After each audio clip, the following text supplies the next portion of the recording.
방송에서 제공하는 부동산 정보에 대해서는 방송사에서 책임지지 않습니다. 결과에 대한 책임은 투자자 개인에게 있습니다.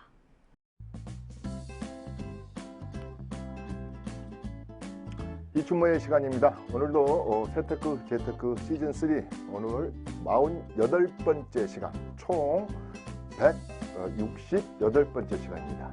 2019년 부동산의 실전 투자와 부동산의 실전 세금입니다.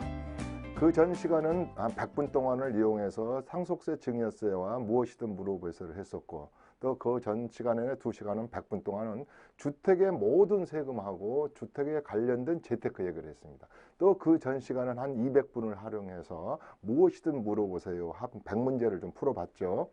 오늘은 부동산의 실전 투자다 이 말이죠. 실전 투자. 실전.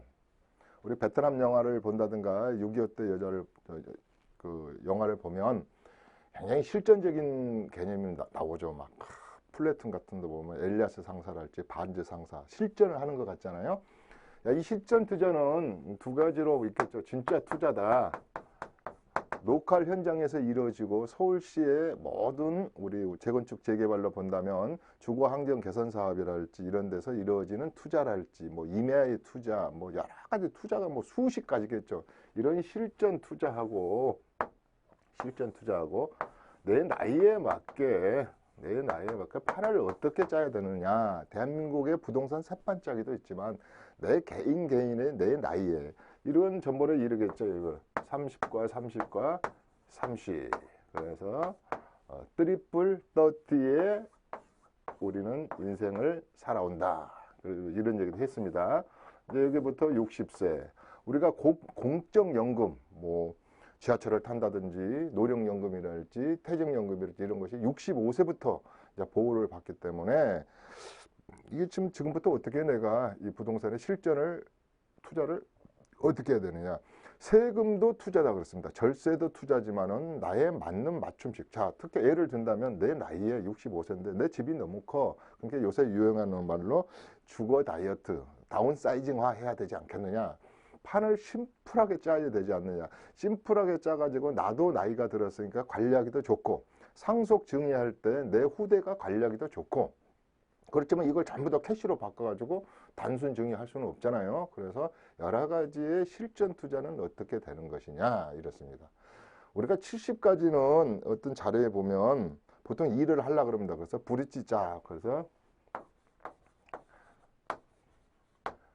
우리 다리처럼 브릿지 짝.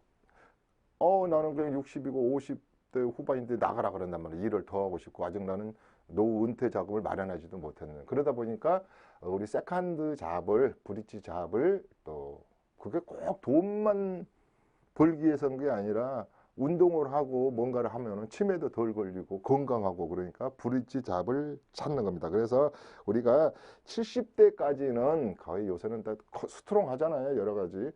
얼마 전에 그 일본의 노벨상을 받으신 분이 뭐 앞으로 10년 안에 암은 정복될 것이다 이런 말도 하던데 그래서 이걸 70세까지는 고고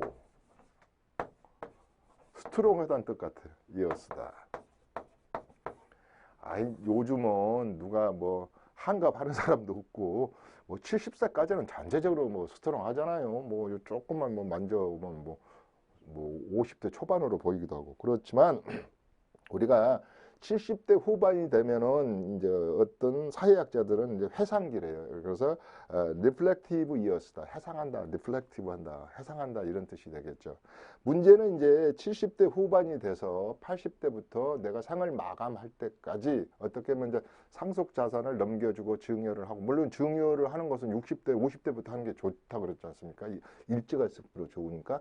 그렇지만 이때부터는 케어 이어라고 그래요. 케어 이어. 누군가는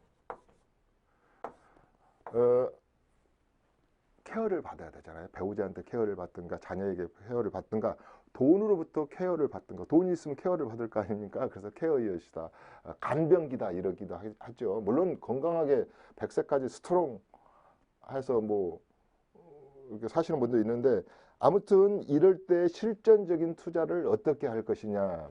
어떻게 보면 요 자산 확정기랄지 요 때까지는 우리가 30에서부터 60세, 특히 55세까지는 자산을 확장하고 공격적으로 틀어하고 액티브하고, 그러니까 패시브 인컴도 나오는 사람도 있지만 액티브 인컴이 나오잖아요. 현역에서 나오는 인컴 플러스 패시브 인컴. 그러니까 워렌 버핏이 이런 말을 했어요. 당신이 잠자는 순간에도 돈을 벌어주지 않는다면, 토요일, 일요일 빨간 날에 잠자는 순간에도 돈을 벌어주지 않는다면 당신은 평생 일을 하게 될 것이다. 그렇기 때문에 우리가 상가를 하나 사가지고 수익형 부동산이니 뭐 도시형 생활주택 하나 사서 수익형 부동산이니 오피스텔 하나 사서 수익형 부동산이니 뭐 주식을 사고 또 펀드를 가입하고 내가 직접 노동을 하지 않고도 돈을 만들게 하는 그런 시스템을 만들고자 하는 것이죠. 그게 이제 은퇴 준비지 않습니까? 이랬을 때 우리가 실전 투자는 젊었을 때의 공격적인 투자보다는 좀 방어적인 투자를 해야 되겠다, 이런 뜻이잖아요. 그랬을 때 지금 오늘 현실에 2019년, 이제 2018년, 2017년, 요 우리 문재인 정부가 이제 들어오는 지가 20개월이 됐고, 앞으로 이제 40개월이 남았죠. 아직도 이렇게 많이 남아 있습니다. 엊그저께 9월 21일 대체까지 한 10번째 정책이 나왔죠. 근데 전번에 시간에 내가 말했듯이 이 정책이 그러면 집값을 잡고 부동산 시장을 프레싱 눌러서 이 집을 갖고자 하는 욕구 및 이런 가수요자를 잠재우고 부동산이 폭등하는 것을 막았느냐? 그런데 어떤 사람들은 부정적으로 보는 사람이 많다 이 말이야. 교각사루다. 소잡으려다가 섣불 고치려다가 소잡았다. 이런 면도 합니다. 교각사루다.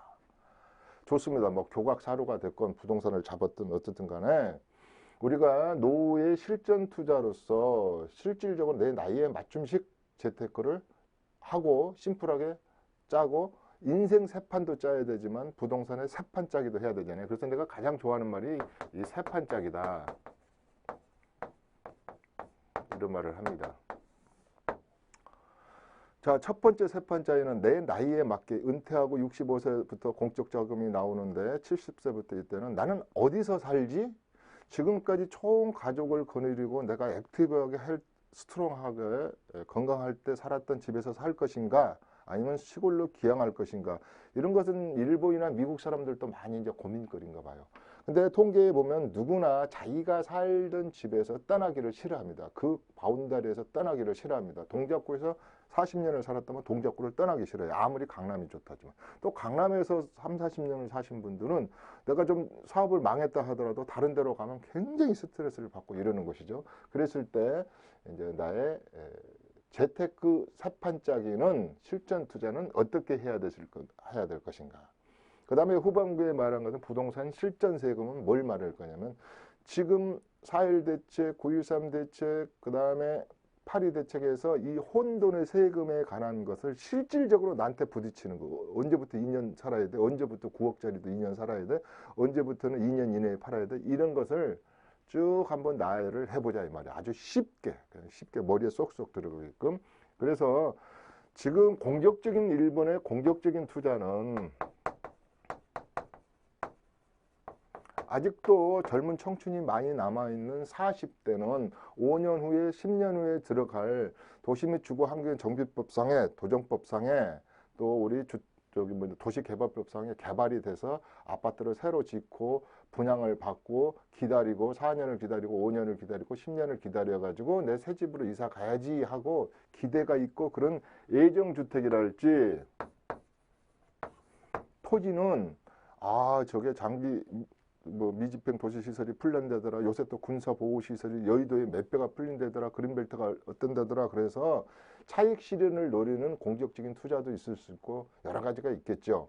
특히 이때 보면은 지금 많이 나오는 거 보면 우리 앞으로 이제 한반도 부동산 시장에서 보면은 한강 하구 뚝을 배가 다닌다더라, 남북이 있는데 김포에서 내려다 보면 북한 땅이 저렇게 보이는데도 배 한 척 못 다녔잖아요. 6, 70년 동안. 그리고 요새 보면 그쪽에 한강 하구라 할지 뭐 제주도만 보더라도 이 전 세계에서 우간다랄지 아프리카랄지 내 돈만 있으면 제주도 다 여행 올 수 있는데 저 북쪽에 2천만 동포는 제주도 못 와보잖아요. 우리도 중국 쪽에 백두산만 가지 북한 쪽에 백두산 못 가보고 요새 저 금강산도 아직 안 열려 있고 과거에 열렸지만은 이래서 여러 가지 재테크가 있을 수가 있습니다. 또 어떤 분들은 영종도에가 이제 복합 리조트가 생기니까 일본도 이제 카지노를 뭐 10개를 열고 그러니까 영종도도 우리도 이제 2022년도는 복합 리조트가 뭐 이제 열려서 6조 원 시장을 계약을 했다더라 해서부터 전번에 말한 월판선 뭐 이 신역세권 그다음에 트렌드 부동산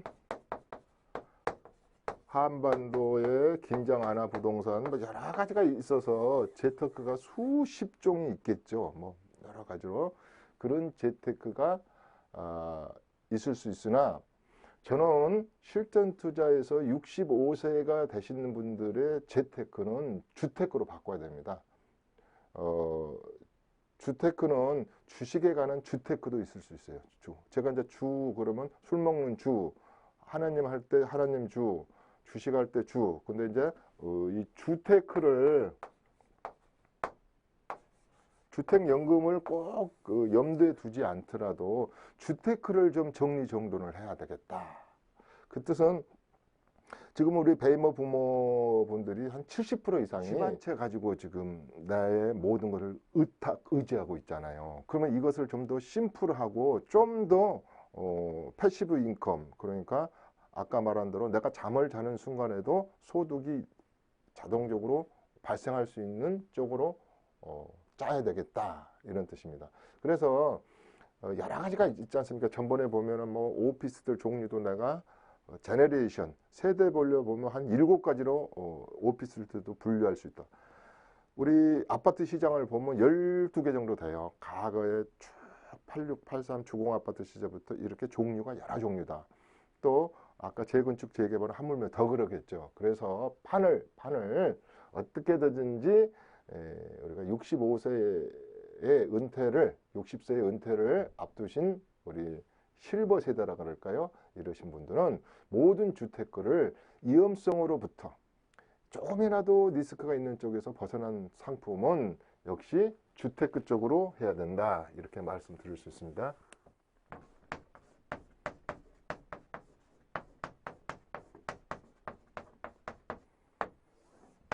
여기에는 이미 가지고 있어서 큰 걸 가지고 있던 2개를 가지고 있던 다주택자든 1세대 1주택자든 그다음에 기존 아파트랄지 주택을 보유하고 있는 분이랄지, 자, 신혼부부, 그 다음에 무주택자,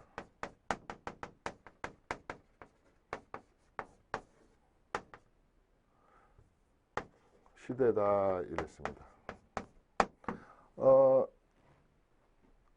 12월 11일부터 그저께 주택 공급 시행 구칙이 이제 많이 바뀌었죠. 바뀌어가지고 특히 이제 무주택자하고 신혼부부들에 대한 것을 잠깐 그 시행하는 그 시행령을 보면은 뭐 추첨제 물량의 75%, 그 다음에 유주택자 시점은 언제부터 할 것이냐에서 분양권, 입주권, 공급 체계를부터 한다. 직계 존속의 가점 여부는 이제는 직계 존속이 집을 가지고 있으면 5점을 가점을 안 해준다든지, 그 다음에 신혼부부 특별 공급 자격이 그 2년이 지나야지 2순위가 된다. 그것은 뭐 1순위는 결혼한 지 2년 이내면 좋고, 그 다음에 우리가 자녀를 가지신 분들은 1순위다. 이런 거에서부터 또 가구원, 배우자도 이제는 민영주택 특별 공급을 할 수 있다. 그 다음에 형제, 자매, 사회, 며느리도 주택 특별 공급을 세대주를 인정해 준다 해서부터 많이 바뀌었어요. 그 다음에 뭐 수도권 분양가 상한제에 대한 주택 전매 기간도 8년짜리, 4년짜리 이렇게 바뀌었고, 이제는 미계약 부분에 대해서도, 미분양에 대해서도 물량을 청약 방식으로 바뀌어가지고 무주택 위주로 한다. 뭐 이런 거에서부터 많이 바뀌었어요. 자, 다시 말하면 11월 달에 바꾸려고 하던 여러 가지 그 시행 규칙을 12월 11일 이후부터는 주요 청약 제도가 많이 바뀌었다. 그래서 이제 거기에 공부를 좀 해야 된다. 오늘 그거 공부하는 시간은 아니니까 주택 청약 제도 시스템이 12월 11일자로 확 바뀌었다. 이건 인터넷 찾아보십시오. 신혼부부랄지 무주택자분들 3번의 기회가 있다든지. 그 다음에 이제 제일 중요한 것은 좋다 이런 건 내가 점수도 다 계산했고 전번에 그랬지 않습니까? 10명 중에 1명은 점수를 잘못 계산해서 부적격자가 된다 이랬습니다. 그랬을 때 어디에 해야 되느냐가 제일 중요해요. 어디에 그러면 청약을 해야 되냐. 뭐 전번에 뭐 우리 노원시티가 어떻습니까? 검단 신도시가 지금 2번째 분양이 들어갔는데 어떻습니까? 앞으로 우리 뭡니까? 과천에 지식정보센터 자리가 나온다면서요. 또 2대 신도시 북일해가 아직도 많이 남아있다면서요. 그 다음에 서울시에 재개발 재건축하고 남은 1번 분양 제도도 많이 남아있다면서요. 또 너무 서두르지 않아도 된다면서요. 그렇습니다. 왜냐하면 앞으로 1기, 2기 신도시를 발표를 하고 또 우리가 9월 21일 날 공급 대책을 발표할 때 뭐 앞으로 30만 가구로 공급한다 그러니까 청약 자격을 잘 갖춰 놓으신 분들은 무궁무진하게 청약 기회가 있다. 근데 이때 여기서 중요한 것은 사람 마음은 다 똑같잖아요. 그냥 이렇게 로또 분양처럼 싸게 받아서 뭐 8년이면 어때? 80년이 어때? 내 집인데. 그래서 가지고 있으면 좀 분양가보다 훨씬 더 매매할 때 오른 곳을 택해야 되지 않겠습니까? 환경도 그렇고 여러 가지 뭐 학군 이런 건 말할 것도 없고. 그래서 어디에 청약해야 될 것은 공부를 좀 해야 됩니다.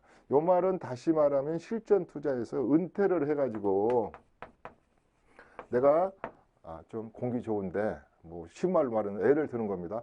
뭐 앞으로는 홈에실까지도 전체적으로 전철이 뜨니까 거기 산이 좋잖아요. 그 칠보산인가 여기서부터 내가 엊그저께 또 양주를 갔다 왔거든요. 옥정지구 같은데 평사리 저 경상도 평사리처럼 그 뺑뺑 돌는 데서 25평이 2억 3천에서 2억 4천 시범단지 같은데 이런 데서부터 북과 남 또 앞으로 문산까지 뭐 고속도로를 연결한다더라 뭐 식사지구가 같다더라. 그러면 지금 집을 주거 다이어트 할 때 빠삭하니 알고 있어야 된다 그랬습니다. 지금 앞으로 월판선 제10호선 그러니까 지하철 10호선이 신안산선 라인이라 할지 저평가돼 있잖아요. 지금 장현지구 그다음에 우리 저 성남에 있다면 뭐 어딥니까 저기 저 대장동 대장지구에서부터 앞으로 전철이 이러면 우리가 강릉까지 또 양양까지는 이미 고속도로가 뚫려 있고 이래서 내가 딱 지도를 놓고 춘천,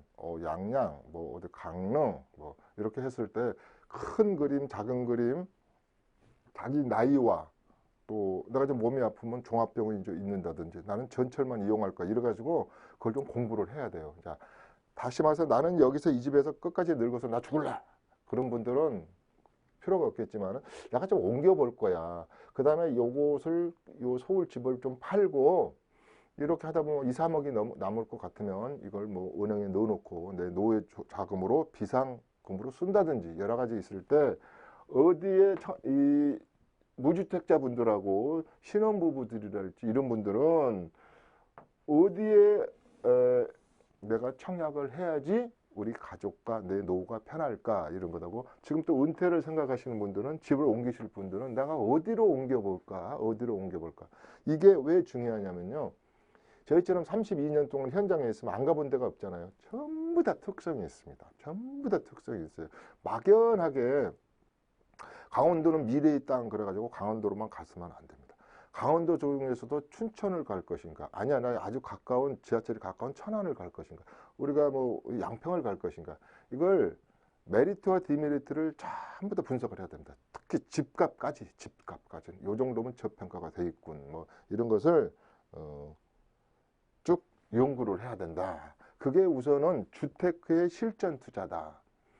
실전 투자 그러면 나머지 이제 뭐 토지에 대한 투자, 그 다음에 리테일 쪽 상업용 부동산을 뭘 속지 않고 잘 사야 되지. 그 역선택, 에버스 셀렉션을 안 당하려면 진짜로 잘못 선택을 하면은 내 시드머니가 날아가고 잘못하면 노후가 불행해질 수 있다. 뭐 그런 것을 잘 해야 되는 것 중에 우선순위가 이거다 이 말씀이에요. 그래서 어느 것이 유망한가를 따진다면 유망한 것만 따져야 되겠습니까? 내가 내 맞는 돈, 요새는 또 계약금을 20%나 걸어야 된다는데 또 잘못하면 그 집에서 8년간이나 살아야 된다는데 4년간 전매가 안 된다는데 이런 것은 나이별로 잘 맞춤식으로 맞춰서 우선에 우리가 실버 세대들의 재테크는 주테크를 해야 된다. 나는 항상 주테크. 그럼 주테크가 뭔데? 그랬을 때 저번 시간에 100분에 걸쳐서 다시 보기를 하십시오.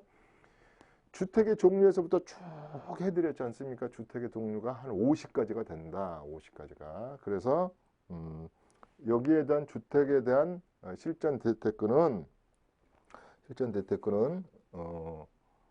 주택으로만 끝나는 걸로 하겠습니다. 다른 것은 제가 뭐 감히 여기서 그것은 좀 덴저러스, 좀 위험하니까 이것은 하지 맙시다 이런 것보다는 여러 가지로 아까 제가 얘기는 했습니다. 전번에 서울시를 중심으로 해서 경계선에 있는 거 무늬만 지방이고 무늬만 경기도지 무늬만 29개죠. 9개. 28개 시하고 3개 군이 이게 경기도 아닙니까? 요 중에서도 무늬만 법정동만 경기도지 서울하고 똑같은 곳듯이 몇 개가 있다. 두 번째는 이완에 가려면 11개, 12개, 8개의 신역세권 앞으로 여기 5년 안에 전철이 쓰는 복전철이 전철이 쓰는 곳에 내가 60세라면 내가 65세에 은퇴한다 그러면 그곳에 집을 마련하십시오. 이건 분명히 과학적인 분석이 필요한 겁니다. 이거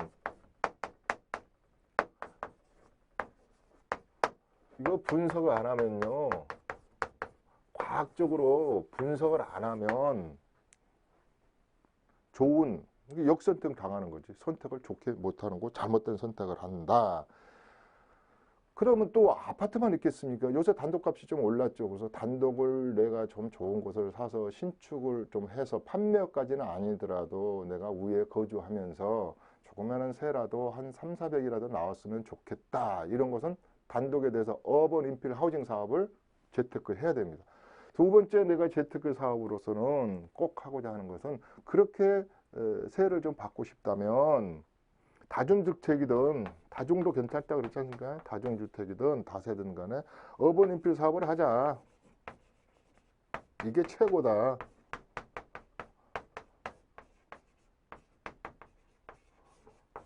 이게 특히 과거에 단독을 많이 사시고 이러신 분들은 나 세를 좀 받아야 되겠어. 이런 분들은 어번 인필 사업을 이 실전 투자에 접목시켜야 됩니다. 그래서 어떻게든지 하여튼 수단과 방법이란 말은 이상하지만 어떻게 되든지 아까 패시브 인컴, 아까 워렌 버핏이 말한 것처럼 내가 잠자는 동안에도 내 인컴 소득이 만드는 걸로 만들어야 된다는 것이죠. 그래서 이런 시장하고 어번 인필 하우징 사업은 꼭 공부를 해야 되고 배워야 된다. 제가 이거 내 세미나장에서 어번 인필 하우징 사업의 신축에서부터 토지 고르는 것부터 심지어 돌 고르는 데에서부터 건축법에서부터 제가 자세히 해드리잖아요. 그래서 서울시를 딱 놓고 아니면 서울시가 좀 비싸면은 좀 더 광의적인 걸로 또 지방에 가가지고 또 제가 아시는 분은 지방에서 강주에서요 1억도 한 1억 2천이지 저 리모델링 비만 해가지고 그래도 한 200 나오는 곳을 만드는 것도 제가 받고 해드린 것도 있고 그래서 이게 두 번째 하도다. 그러면 이것이 왜 괜찮냐면 상가를 하나 나가 샀다 그래요. 뭘 하나 샀다 그래요. 그런데 거기가 꽝일 수가 있어요. 꽝. 돈은 왕창 투자가 됐는데 임대가 안 나든지. 그러니까 소소하게 이것도 요새는 스몰형으로. 저는 이런 말도 합니다. 도시형 생활주택이 좋은데 이것도 과거에 부양해 놓은 거 솔솔하게 1억짜리나 1억 2천짜리 사업 모아가지고 1억씩을 1.5%로 한국감정에서 일단 융자를 받고 8년에서 12년이죠. 조건이. 이걸 임대를 놔서 인컴 수입을 만드는 방법도 있다 그랬습니다. 그러니까 여러 가지로 공부를 하고 뭐하고 하면 실전 투자는 다른 게 아니고 실질적으로 나한테 매일 들어오는 인컴 수입을 만드는 방법을 노하우를 배우자. 이렇게까지 이런 식으로만 정리를 하겠습니다. 이것은 제가 앞으로도 시간이 좀 남아 있기 때문에 앞으로 천천히 더 진행해 갈 겁니다.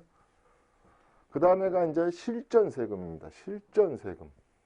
세금에는 여러 종류 세금, 이론 세금이 있을 수도 있고 뭐 있을 수 있는데 내 피부에 와닿는 일단 어떻게 보면 이 실전 세금은 정부가 주택에 대해서 집값을 좀 잡아보자. 그래서 정책 세금이죠. 정책 세금. 정대책 세금이다 이 말이에요. 정대책 세금. 토지나 리테일 쪽 부동산에 세법 개정안은 별로 없어요. 내년에 하나 바뀐 거 뭐 보니까 뭐 이때 저기 뭐 7,500만 원에 대한 그 우리 이제 부동산 임대 소득에 대해서는 뭐 법인세하고 소득세를 0.5%뭐 감면해 준다든가 뭐 이런 거 빼놓고는 바뀐 게 없다고 보면 돼요. 토지에 가는 것도 바뀐 게 없어요. 그런데 오로지 이 주택에 대한 거에 대한 세금은 수도 없이 바뀌었고 이게 헷갈린다 이 말이에요. 헷갈린다. 그래서 이것을 주택에 관련 정책 세금표 그럴까요? 이렇게. 자, 2017년 8월 2일부터 그 다음에가 2018년 4월 1일부터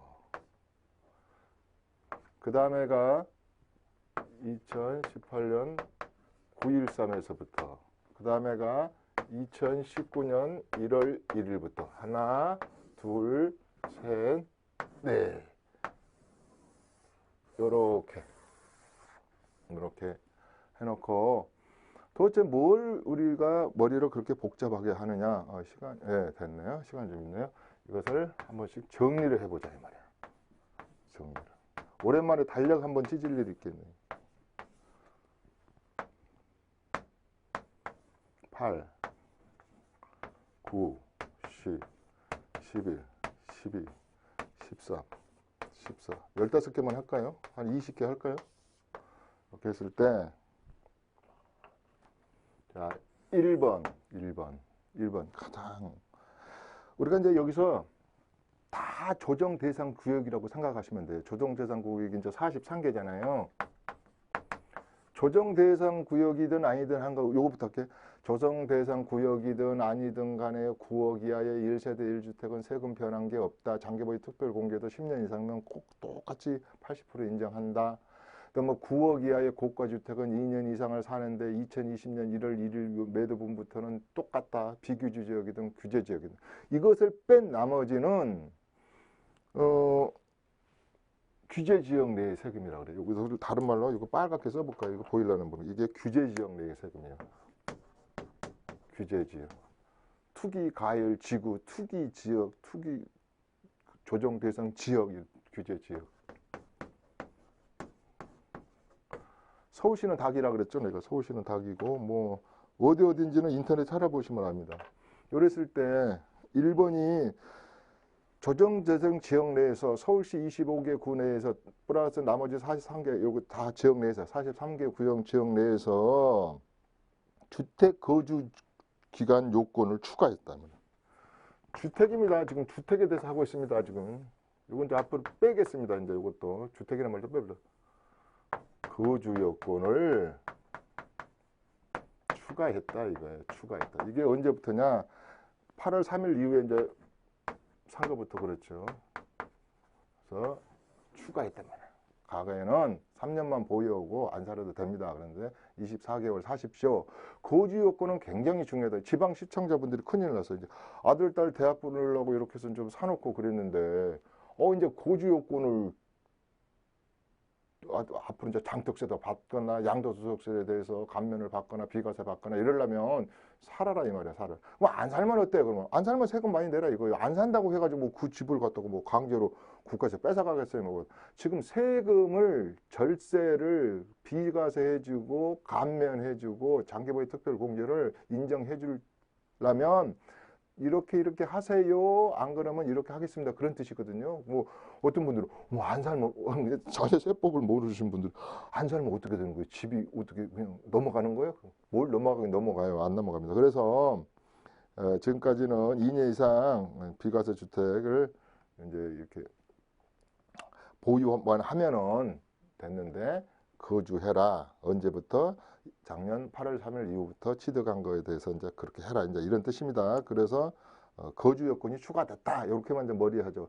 그것도 어디예요? 조정 대상. 지금부터는 모든 걸 조정 대상 지역이라 그러잖아요. 규제 지역 내에서 조정 대상 지역 내에서 이렇게 갖고 나머지 다 잊어버렸어요. 대부분 이제 특히 서울의 시청자분들이랄지 이거 강명시 뭐 세종시 많잖아요. 조정 대상 지역 내에는 이제 우리 시청자 본인들도 잘 아실 테니까 그렇다. 거주 요건이 있다. 두 번째는 2주택에 대해서 중복 보유 허용 기간을 단축했어요. 2주택, 2주택자는 중복해가지고 이거 보유하는 게 있잖아요. 허용 기간을 단축했어요. 요것은 언제부터냐? 2018년 9월 10일. 제가요. 명색이 세법 선생인데 하도 해가지고 이거 8일 때부터 그랬나? 9.13부터 그랬나? 이거 4일부터 그랬나 해가지고 제가 이걸 약간에서 애우지를 못해. 그래서 다 써온 거예요. 그러면 이제 이게 양다리라고 했지 않습니까? 양다리 걸치는 것은 이제 서울에서 그래 볼게요. 서울에서 규제 지역 내에서 양다리 걸치는 것은 가가에는 3년 내에만 기존 주택 팔아주세요. 그랬는데 이제는 기존 주택이 비과세 받기 위해서는 2년 안에 빠른 속도로 팔아라 이 말이야. 빠른 속도로. 이번에 신혼부부들이랄지 이 무주택자들이 특히 그 1세대 1주택자가 만약에 청약에 당첨되면요. 입주 개시일로부터 6개월 이내 집을 팔아라 이것도 있어요. 6개월. 그러니까 정부는 6개월 이내 집을 팔아라고. 그러니까 무슨 소리요? 당첨돼가지고 집을 짓는데 한 3년 걸리잖아요. 그러니까 충분히 시간을 준 거죠. 이렇게 이야기합니다. 6개월짜리도 있어요. 그러니까 집을 그동안에 1년 이상을 경과한 후에 이런 얘기는 안 해도 되죠. 어떤 집을 하나 사가지고 또 집을 샀어요. 이걸 2, 3억짜리 집으로 샀어요. 그래서 요 집을 산 날로부터 1년 후에 돼. 12개월이 지나가지고 요 집을 샀으면 투기로 안 보는 거죠. 그러니까 2, 3억적으로 집을 더 넓힐 목적으로 어디 학군이 좋은 데로 가기 위한 목적이니까 예외 규정을 둬가지고 예외 규정까지는 아니네요. 둬가지고 요 집을 3년 안에 파세요. 그러면 1세대 1주택으로 봐줄게 이런 건데 이제 이것이 2년으로 봐야 돼. 이게 2년짜리가 맞네. 이제 2년. 가게는 다 333 법칙이었어요. 3년 이랬는데 이제 2년이라는 생각을 갖자. 이런 뜻입니다. 그 다음에가 장기 보유 특별 공제를 배제하는 거예요. 이게 이제 미치는 거예요. 장기로 보유했어요. 장특세라는 특별히 물가 상승만큼 공제했던 것을 이제 배제한다. 이 말이에요. 배제 안 해. 배제란 말을 안 해주겠다는 뜻이잖아요. 우리가 주택임대 사업자로 보면 종부세에 대해서 합산하던 것을 배제하겠습니다. 이런데 또 앞으로는 안 해주는 거예요. 이런 건데 여기에 대한 것들이 조정 대상 조약은 요건 이제 4월 1일부터요. 또 이제 2018년 4월 1일부터는 이게 안 해주겠다 이 말이에요. 이제 팔 때 그러니까 이게 무슨 소리예요? 2주택을 가진 사람이나 서울시에서 집을 파는데 2주택을 가진 사람이나 분양권 같은 거 입증권 있어가지고 3주택이 되신 분들은 장기 보유로 한 특별 공제를 안 해준다는 것은 아주 큰 사건이에요. 이게 더 커요. 이건 세액 공제거든요. 이건 세액에서 세액이란 건 뭐예요? 세액이란 것은 내일 세금에서 이렇게 깎아준단 말이에요. 1세대 1주택은 80%, 그 다음에 1세대 2주택짜리는 30%나 깎아준단 말이에요. 그러니까 세금이 딱 1억이 나왔어요. 그러면 3천만 원 깎아줄게. 내지 마. 그 다음에 80% 깎아줄게. 이런 것을 배제 안 해줘 버린단 말이에요. 세금을 다 내라 이 말이에요. 다. 세금을 다 내는 것까지도 중요한데 여기다가 2주택자는 중과세율을 고정하잖아요. 10%포인트 더 내라. 3주택짜리는 20%더 내라. 그러니까 고스란히 68%에서 16%의 세금을 다 떠안고 가는 거란 말이에요. 이게 제일 커요. 이게 장기보유 특별공제가. 우리 주택임대사업자에서도요, 제일 큰 혜택이 장기보유 특별공제예요. 70%를 해주겠다. 이번에 또 법이 바뀌었어요.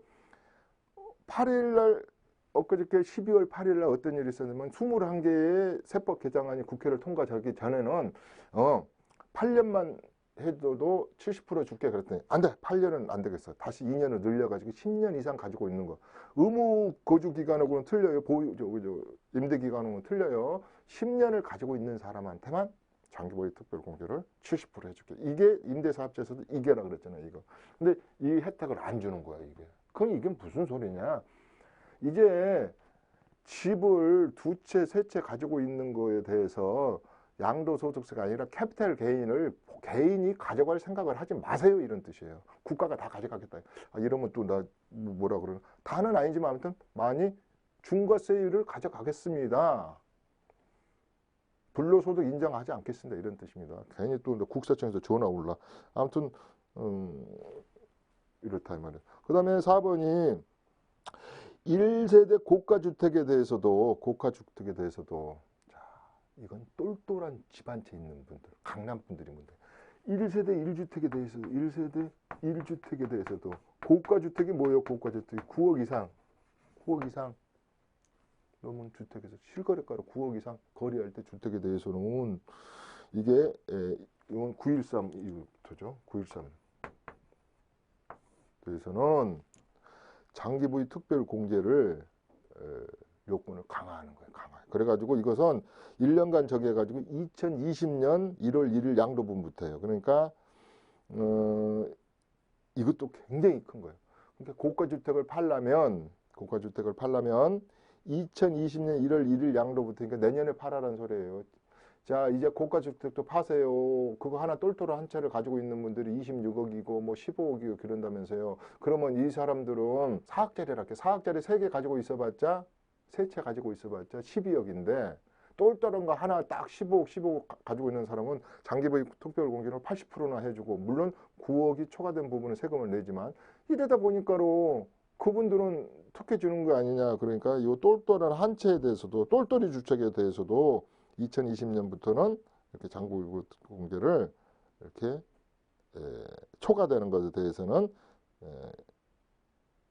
요건을 강화했다 이 말이에요. 자, 그 다음에 조정 대상 지역에서 신규 임대주택에 대한 양도세. 자, 요것은 이렇게 정리를 합니다. 주택 임대주택에 대해서도 우리가 2017년 12월 13일 날 상생전략 해가지고 뭐 한 보따리 줬죠. 맨날 8보따리 줬다 그랬잖아요. 그걸 8개월 만에 바꿨잖아요. 쭉 해가지고. 이렇게 강남 사람들은 9억짜리 똘똘한 주택도 장기보유 특별공제를 이렇게 다 받으면 나는 어떻게 해란 말이냐. 이런 거에서부터 내년에는 장기보유 특별공제를 또 2%씩만 해줘요. 15년을 가지고 있어야지 뭐 30% 해준다 해서부터 아무튼 장기로 보유하고 있어가지고 그동안에 혜택을 받던 분들을 축소 지향형으로 했다 이 말이에요. 축소해버렸다 이 말이에요. 똘똘한 한 채를 가지고 있는 1세대 1주택자리도 이 여러 가지 혜택을 축소했다 이 말이에요. 그래서 여러 채 가지고 있는 사람이든지 큰 거 똘똘하게 하나 가지고 있는 사람도 케어풀해야 된다. 그 다음에 이제 주택 임대사업자를 묶는 사람들은 여러 가지 이제 장기보유 특별공제를 배제했던 걸 할지, 그 다음에 우리가 중과세율을 적용하지 않았던 걸 할지, 그 다음에 이런 것들을 이제는 그런 혜택을 없애버렸다고 봐야 돼요. 그러면 이제 몇 가지는 남겨놨어요. 몇 가지는 남겨놨어요. 자, 여기 잘 들으셔야 돼요.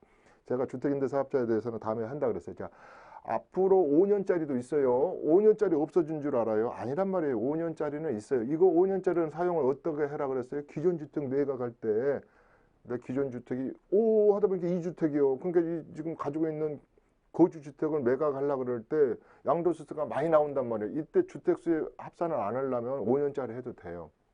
근데 8년짜리 장기로 일반 임대사업자를 안 내면 소득세법에서는 10년 동안 임대를 안 하면 여러 가지 이제 혜택이 이제 없어지는 거예요. 그래서 특히 이제 우리가 필요경비라 그래가지고 임대소득세의 필요경비도 안 낸 사람은 50%만 인정해주고 원래 그것도 70% 해주기로 됐는데 엊그제 세법 개정안을 통과시키면서 60%로 이렇게 다운시켰어요.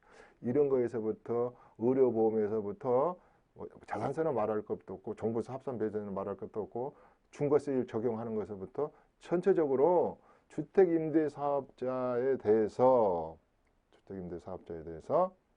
혜택을 확 줄였다. 그럼 여기서 키포인트 들어갑니다. 그래도 해야 돼요. 이렇게 말해요. 그래도 해야 돼요.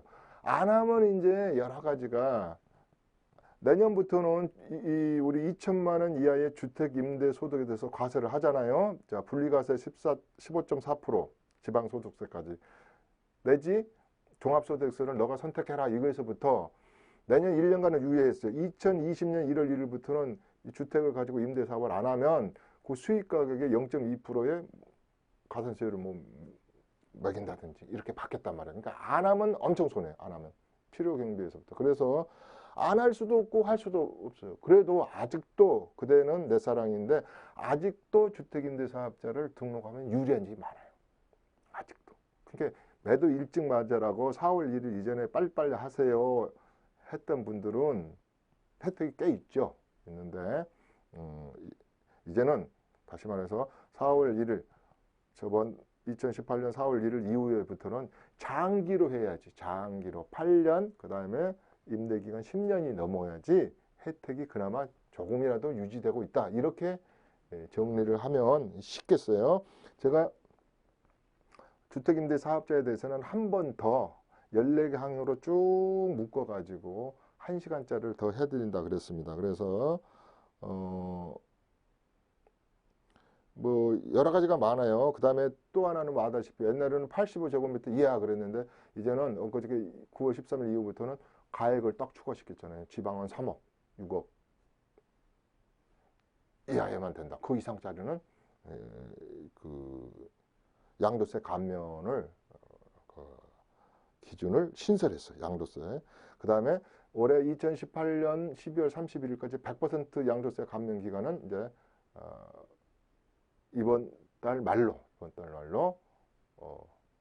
매몰된다 그러네. 뭐 없어집니다. 그런 거에서부터 그 다음에 이제 2018년도 4월 1일 날 뭘 했냐면 조정대상 지역 내 다주택자에 대한 이제 중과세율을 당연히 이제 신설했잖아요. 아까도 얘기했지만은 그때 그래서 4월 1일 이전에 팔아야 되냐 이제 이미 엎질려져 무료예요. 이제 못 파신 분들은 이 세금이 이제 여러분들을 괴롭힌다. 아까 16%에서부터 68%까지 그 다음에 26%에서부터 68%까지 3주택자들은 이렇게 세율이 중과됐다.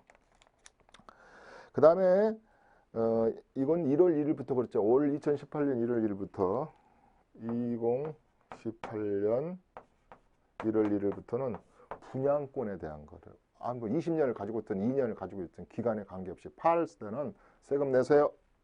50% 지방소득세까지 55% 내세요. 뭐 3년을 가지고 있든 4년을 가지고 있든 그전에는 안 그랬죠. 분양권을 가지고 있으면 40%에서 50% 구간 일반세율 구간으로 넘어갔잖아요. 이제는 분양권 시장은 이 조정 대상 지역 내 거야, 내 거. 저기 지방권 안 그래요. 아까 43개의 조정 대상 지역 내에 있는 것은 55%를 내세요. 예. 이거 아주 그냥 되게 이게 까다롭습니다. 오피스텔인데 그러면 오피스텔은 주택이냐 아니냐 부가가치세 환급을 안 받는데 그러면 여기 적용을 받아야 되냐 아니다 일반 세율을 적용해야 되느냐 안 해야 되느냐 주거용 오피스텔 그런 것이 많이 문의를 했단 말이에요. 문의를. 그 다음에가 7번이 뭘 해볼까요? 상가 임대차에 대한 세액 감면. 이건 뭐 중요하지 않아요. 이거. 임대사업자라는 것을 세액을 감면했어요. 세액 감면은 아까 말한 대로 세금에서 빼준다. 그래서 아니 이제는 뭐 임대를 8년 하고 10년 하고 특히 이제 이거 일반 상가 하신 분들은 좀 들어도 되겠네. 일반 상가를 임대했는데 5년짜리가 이제 10년으로 됐고 뭐 대통령이 발표한 대로 뭐 3% 이상은 못 올리게 하고 뭐 이렇게 하니까 영으로 정하면 못 올리는데 뭐 10년간 임대료도 상가 미니 빌딩 이런 가게 못 올리게 해. 내가 언제 주인 행세를 할 수 있나. 또 관리법으로 세입자도 마음대로 교체도 못해. 그러니까 그러면 그 당해년도에 그 임대 수입이 7,500만 원 이하인, 그러니까 이것도 작은 건 아니지 뭐 한 600 몇만 원씩 한 달에 좀 큰 부자지 이런 사람에 대해서는 이만큼이 아니네. 뭐 그러면 또 국세청에서 혼날라. 아무튼 2019년에서부터 2021년 동안 한시적으로 5%씩 깎아주겠다. 세금 깎아주겠다. 그러니까 이런 뜻이잖아요. 세금이 20분의 1로 깎아준다 이런 뜻이라고 생각하시면 되겠습니다. 그 주택임대사업자가 아니에요. 상가임대사업자든 세액 감면을 우리가 그 특히 이제 우리 아이고 이렇게 시간이 빨리 또 5분 남았네. 그 우리 민사특별법에도 계약갱신 요구권 같은 게 이제 10년으로 됐잖아요. 이런 거 말하는 거거든요. 그 다음에 종합부동산세. 요것은 종부세는 처음에 막 그 이렇게 발표한 대로 원한 대로 통과가 안 됐더라고요. 엊그저께 8일 날 이렇게 보니까 그 세부담 상한액을 갖다가 처음에는 150%에서 300%로 하겠다 그랬더니 이건 200%로 좀 줄어들었고 조금씩 좀 이렇게 고령자 세액 공제 같은 거랄지 이제 이런 것들을 조정을 좀 했더라고요. 그래서 거의 90% 그대로 통과가 됐어요. 그러니까 이것도 결국 말하면 뭐 세율을 추가해서 인상 아니죠, 인상은. 그래서 공정시장가의 비율을 상향 조정한다 그랬잖아요. 뭐 85%, 90%, 100%짜리를 언제까지 100% 맞추냐면 2020년까지 100%까지 맞춘다 그러니까 이것이 이제 뭐가 됐잖아. 그러면 자산세를 차라리 2배 올려버리지 왜 또 이걸 가지고 그러냐. 자산세 받아가지고 종부세 12월 달에 받아가고 6월 달에 9월 달에 자산세 받아가고 12월 달에 또 종부세 또 받아가고 나 화가 난다. 그러니까 나는 일본 가가지고 금리가 싸니까 일본 가가지고 요새 또 저 베트남 가서 옛날에 뭐 집 사고 그런 것이 유행이던데 또 일본이 금리가 낮으니까 또 일본 가서 집 산대요.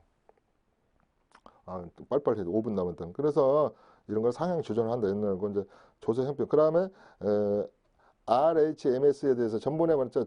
주택 임대차 정보 시스템 이거 조심해라 그랬잖아요.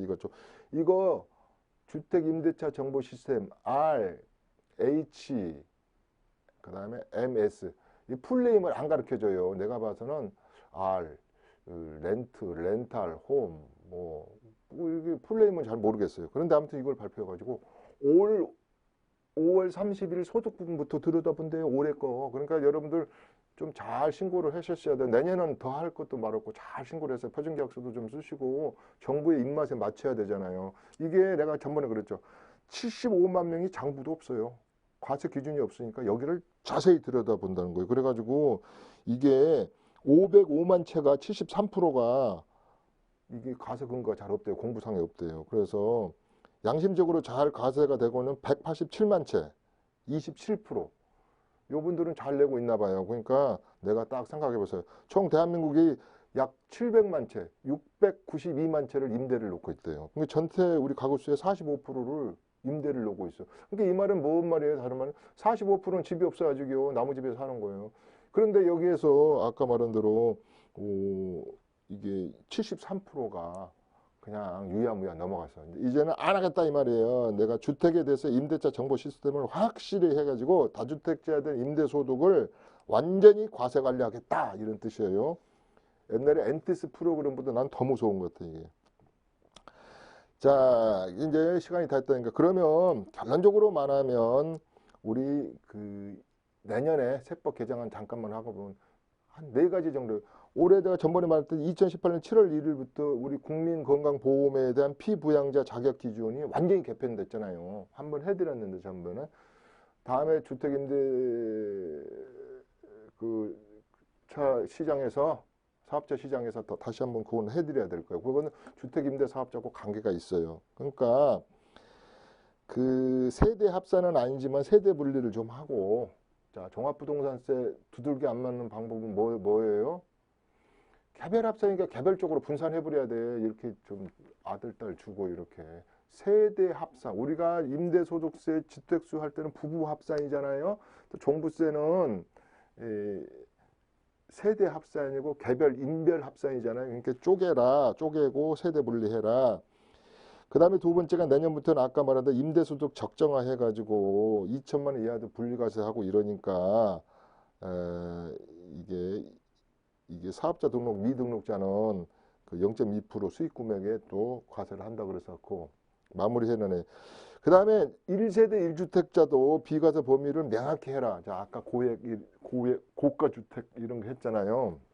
자, 마무리해랍니다. 그래서 요런 정도로가 이제 바뀝니다. 바뀌어서 이게 실전 세금이죠. 나한테 몸에 팍팍 와닿는 세금이잖아요. 지금 상속세 증여세보다는 주택에 관련된 정책 세금은 나한테 지금 실전으로 팍팍 와닿아 있는 세금이다 이 말씀이에요. 그래서 오늘은 우리가 실버 세대 65세가 넘었을 때는 재테크 실전 투자와 부동산 실전 세금이다.